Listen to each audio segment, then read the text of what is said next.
Also, we finally received a name of the Hollywood deep fake company that we can confirm Turning Point USA was meeting with following Charlie's tragic passing. We're going to show you what this company is capable of, and I'm going to allow you to draw your own conclusions.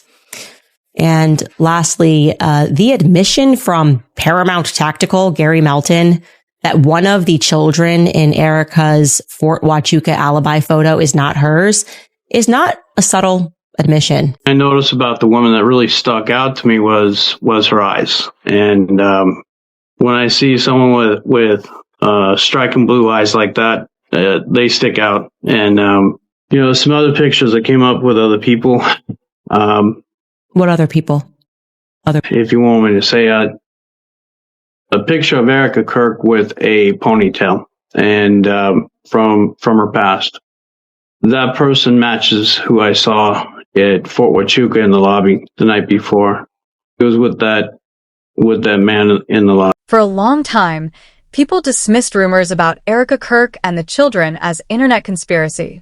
But when alleged DNA results surfaced and Erika went silent, everything changed. Questions grew about whether Charlie Kirk knew the truth, and reports claim his parents are now distancing themselves. Then Candace Owens highlighted the Fort Huachuca alibi photo, where Gary Melton allegedly admitted one child in the image might not be Erika's. And then I'll show you an up-close picture with the metadata that we have on the screen itself. Proof, she was with her kids at 8:33 a.m. Pacific time, which again, in September, Arizona's on Pacific time. Taking them for a walk. Apparently I wasn't supposed to share that. But anyways, point being is that's 8:33 a.m. It shows the date on that. Sorry, Andrew. I screwed that up, man. I was trying to run a podcast and do everything else. But again, it's proof of what's going on here. And I'm going to share the final screen, the final picture that shows the metadata for this, that she was indeed with the kids. I keep hitting the wrong button. You guys can see that. It says right at the top, September 9th, 8:33 a.m. Case closed. Case closed.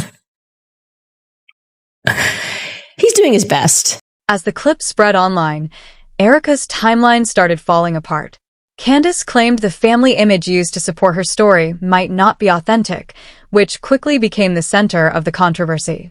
Also, we finally received a name of the Hollywood deep fake company that we can confirm Turning Point USA was meeting with following Charlie's tragic passing.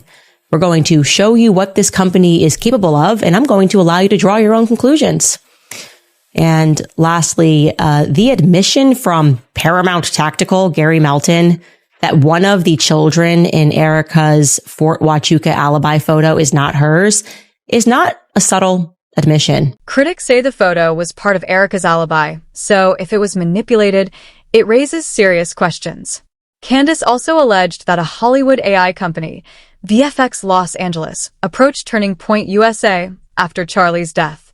This led people to re-examine past photos, videos, and timelines. This Marcus Wada, alleged former arms dealer, he's already actually incorporating AI voices into their presentations. When they're going out to donors, they're using a voiceover to narrate presentations. Well, today we can confirm to you that for a reason that is not yet known, after Charlie's death, and maybe even before Charlie's death, but definitively after, Marcus was meeting with and communicating with Hollywood AI deep fake companies. Okay, they specialize in creating deep fakes. Now, maybe if this was a conservative company that specialized in making videos, you might go, okay, you know, back when Daily Wire was saying they were going to explode into Hollywood, that might make sense. But why Turning Point USA? I'm going to give you the name of the company. It's VFX LA. Okay, VFX Los Angeles. These guys were brought into Turning Point USA. Like I said, we can confirm they met with Marcus Wada. I can't confirm that they created any content for him. But I would like to show you on their website what they say they specialize in. Let's just click around, right? Here we go. It tells us here they do voice cloning. Yet another example of our AI capabilities is the recreation of a specific voice cloning. Now, viewers believe parts of Erika's public narrative may have been carefully managed. DNA rumors resurfaced, and her silence made things more suspicious. Candace connected multiple elements, AI tech, timeline issues, Victor Marks, and more, into a larger pattern, pushing the story further. Why was Victor Marks the first documented public person to do a video announcing that Charlie had passed? Long before the president of the United States or anybody else. Who was it that told him that Charlie was dead? Right? We may or may not get a solid answer to that, but it certainly registers to me as odd. Also, when and how did he get so close to Erika? Dr. Kirk. So close, in fact, that he was in her immediate circle of comfort after her husband was brutally murdered in front of the entire world. As soon as she flew back home to Arizona, he was there to offer her a hug in her home. I might add, her personal space. And I have since learned that at some point, Charlie and Victor Marks had a real falling out. The reason why, I'm not sure. But it was apparently bad enough, according to insiders at Turning Point USA, that Charlie and Victor actually stopped following one another on social media for a period of time. So I'll ask rhetorically, when and why and how did Erika remain or become so close to Victor Marks? Focus shifted from relationships to whether the timeline itself is reliable. Names like Andrew Colvett resurfaced, with critics questioning his behavior and closeness to Erika. People began reanalyzing everything about Charlie's final days. Tell Erika that. Yeah. Erika is very shrewd.